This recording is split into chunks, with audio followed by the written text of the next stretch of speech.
Welcome back to the show. Our guest today is a stand-up comic. You may have seen her on Conan, you may have seen her on Maron, you may have seen her on Lady Dynamite. Maybe you listen to her podcast, The Dork Forest, and Jackie and Lori. We have Jackie Kashian joining us. Thanks very much. Thanks for being here. Well, you guys nailed all of those weirdo assorted credits. You do a lot of stuff.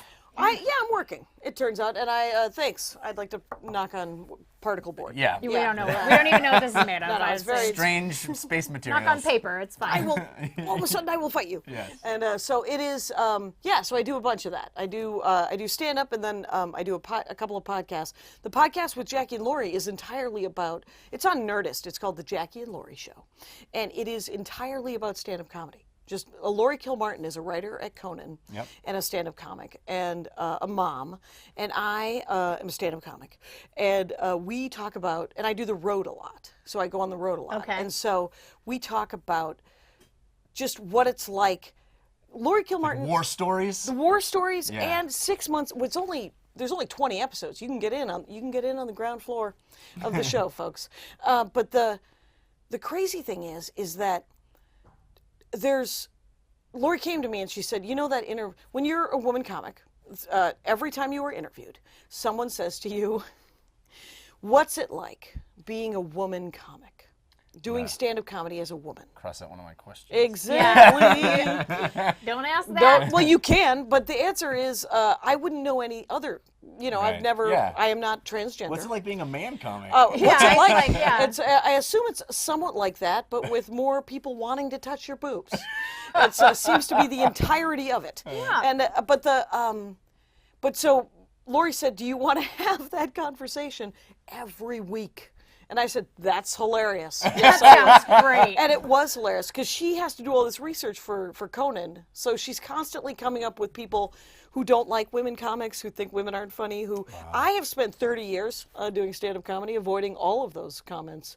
And whenever anyone's asked me, like, I guess Jerry Lewis doesn't like women comics. I know, that's like the one person I can think of where I'm like, okay, that's somebody who's very publicly said, like, women aren't funny. Sounds like a very antiquated idea, though. Yeah. I mean, we have so many great women comics. Right. Yourself And it's among not them. even it's even more beyond antiquated because we've had so many great female comics, even in the 50s, 60s, 70s. I mean, He had to have known very funny women. So it's Of course. I mean, but somebody asked me about it. I was like, well, how does it, I don't have an answer to that because what does he book? Yeah. He doesn't book anything. Is he booking hyenas? I've always wanted to get in at the hyenas chain. So you guys talk about your experience, your personal experiences doing stand-up, but you talk about stand-up sort of in the abstract as well.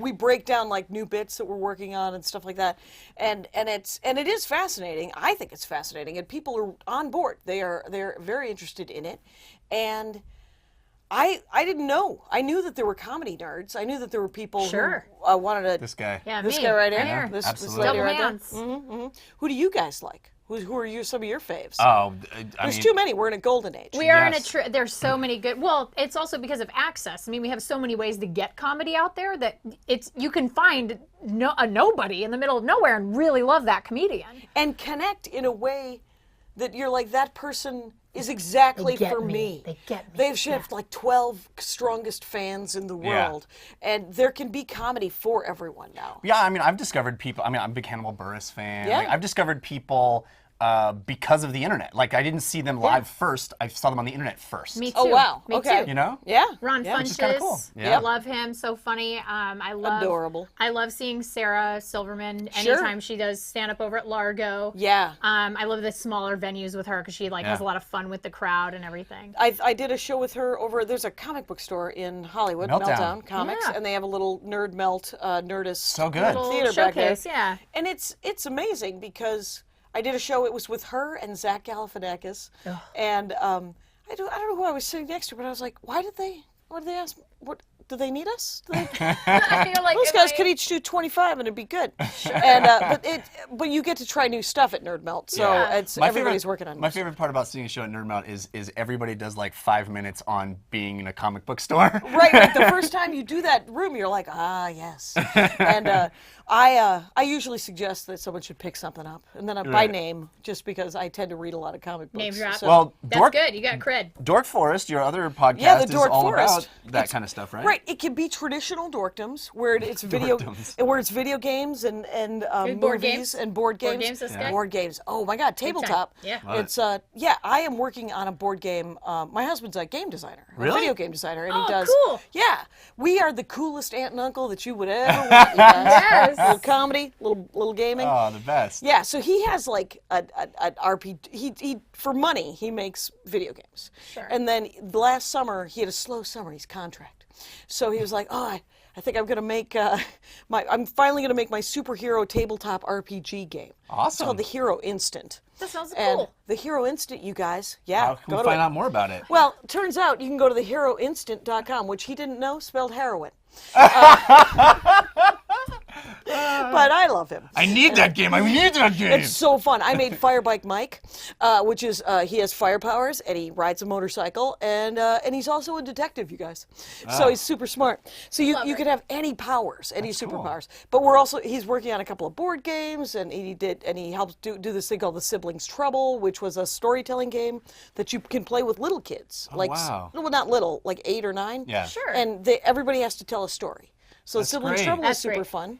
Stoke your That's imagination. amazing. Yeah. So anyway, you said it can be about traditional geek. Right, so it could be board games and video games and books and science fiction and stuff like that. But it can also be, like I just booked this woman, she's going to come talk about roller derby. Oh wow. I don't know anything about roller derby. I understand people are on roller skates. Have you ever been to a derby game? I have not. They have the Derby dolls. The LA Derby is here. Yeah. So, and apparently it's like, people love it. You can go. They have a whole season where they have other teams Oh, come. because it's a sport. It's a thing. Is it real? I thought it was kind of like professional wrestling, where it was kind of No, not. No. They are skating and they're knocking really into each other, and they I don't know what the throw each other scoring around. is. I mean, I'm it's hoping to crazy. find out. Yeah. Yeah. It's really fascinating. I love roller derby. Like, I just find the whole concept of it really interesting. And if I actually had any coordination whatsoever, I might try it, but I don't. So I just avoid that. I don't think it's a good idea. No. No. It's Violent. There might have Yes, been it is. You might have missed your window. I think I missed my time. I think I passed my expiration date on roller derby's derby. a young woman's game. Yeah, it is. It really is.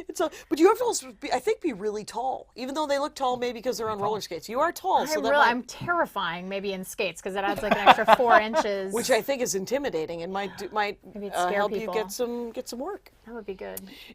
So it could be like it has been about bees and flowers and there was a comic out of and then there's like famous-y people, like I know a lot of comics. Yeah. So I have I've had like Moon Zappa was just on and she was talking about linens.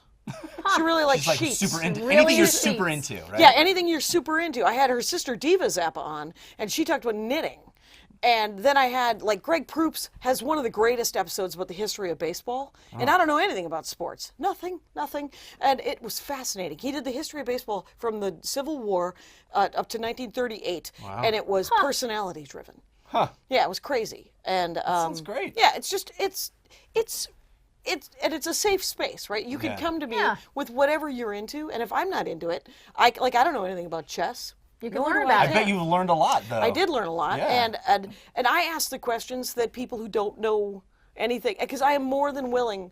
You're the audience. You're the audience's eyes. I am the audience, and when it's about music, there's a little drinking game that Rangers of the Dork Forest like to play, which is, how many of these bands, does Jackie think that's a band? Does she think it's a member of the band? I like it. Oh, good. Somebody was talking about the Who the other day, and I was like, that is a band. And she looked at me, she was like, yeah, it's a band. And I said, One of the biggest in the world. right, but there was a stampede. And she said, that's not what they're known for. And I was like, well, they had a lot of albums. She's like, stop talking. We're done. No, And I was like, no. you could come and talk to me about the Who on the Dork Forest, and then I would know more. Exactly. Somebody came and talked about Pink Floyd. I don't know anything about Pink Floyd. I saw now The you Wall. do. Now I know a little bit more. More. awesome. Pretty good stuff. Sure. So you have a stand-up. Do you have a special coming up? No, my special, it dropped a little over a year and a half ago. I'm working on a new album, actually. That's the Horcrux one, right? Yeah, the Horcrux. This will make an excellent Horcrux is the name of my last album, and also a Fantastic. DVD special. For all those Harry Potter fans out Harry there. Potter. you It's should because my definitely soul is in it, you guys. My soul. Soul's inside. Spoilers for Harry Potter, I guess. Yeah. Yikes! If you've not read those books, watch the movies. So said, too bad. Yeah, it's you know what? It's a little late. It's 15 Sorry. years Yeah, later. we can, Rosebud is a sled. Oh my God. we can safely say. Has it been 15 Rosebud years is since in fact a Harry Potter? I'm so Oh, so know. sad about It's that. she started writing it mid-90s. 90s, yeah. So the books. world. Might have Yeah. been earlier than that. Time flies. Yeah. It has certainly been time. Time has certainly flown. So what about? Let's talk a little bit about. I'm really curious about. You mentioned Lady Dynamite, Yeah. and I know that you do not with, but you've been I in worked circles the with road. Maria. Yeah, I've known Maria. Maria Bamford is the star of Lady Dynamite on Netflix. It's a So great funny. show. Oh my God, Crazy it's fun. crazy fun. It's Yeah. the Arrested Development and the South Park lady. It's the guy who produced Arrested Development and the woman who produced South Park have come together with Maria Bamford's psyche. Unholy union. Yeah. Unholy union of Maria Bamford's mental illnesses and a cacophony of just pills. But somehow it works. It truly, totally yeah, works it because totally much like works. Arrested Development works and much like South Park works, I think that's how much Lady Dynamite works because it's so crazy and awesome, Yeah. and it's so layered. Yeah. And but I've known Maria and I. I started stand-up before Maria, but she started like in '92 in Minneapolis. We're both Minneapolis comics, and so I've known her since 1992, and now. That she's kind of a big deal. I was like, can I ride your coattail as far as you will let me? You can drop me off anywhere in the middle. Buy a shuttle ticket.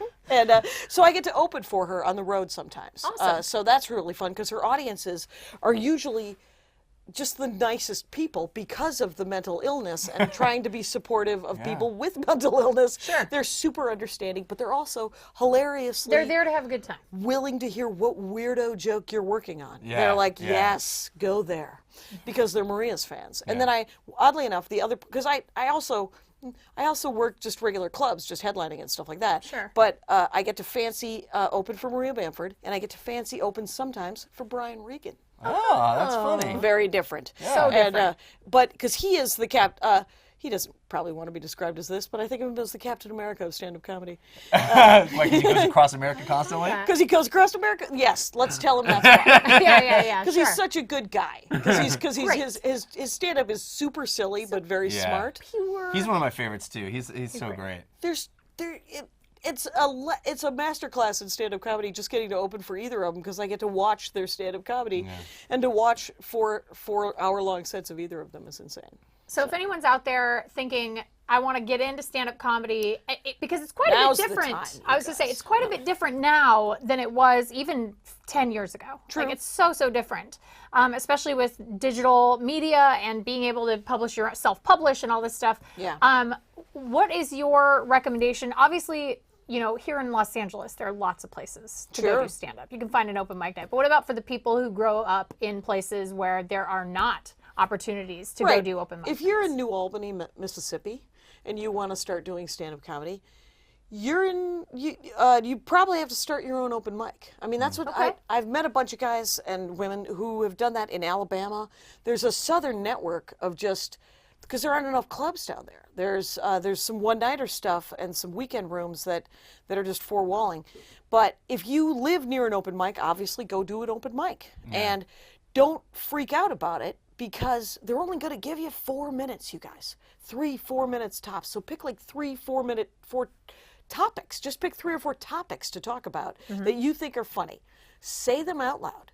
And then get off stage. And then run as fast as Run you for your can. life. That, I gotta say, from experience, that 3 to 5 minutes is a really long time. It's a long sometimes. time the It's actually, first time. it feels like forever, especially all the eyes are on you, and you're just like, oh God. That's not helping. No. But you'll get through it. But that's the point. You'll get through it, and you'll feel better about it, and then you'll be more. You just gotta get through it. I will say this about that, though. You were correct in the fact that you will know immediately after doing your first open mic whether you want to continue to do open mic True. or you want to do stand-up at all. Right. Yeah. Because the first time I did it, I'm sure I ate it. I'm sure it was terrible.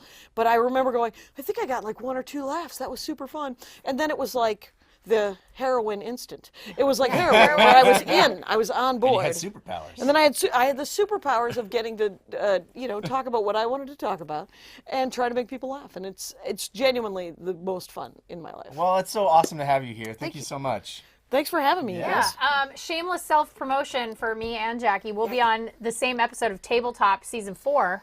That's going to be coming up.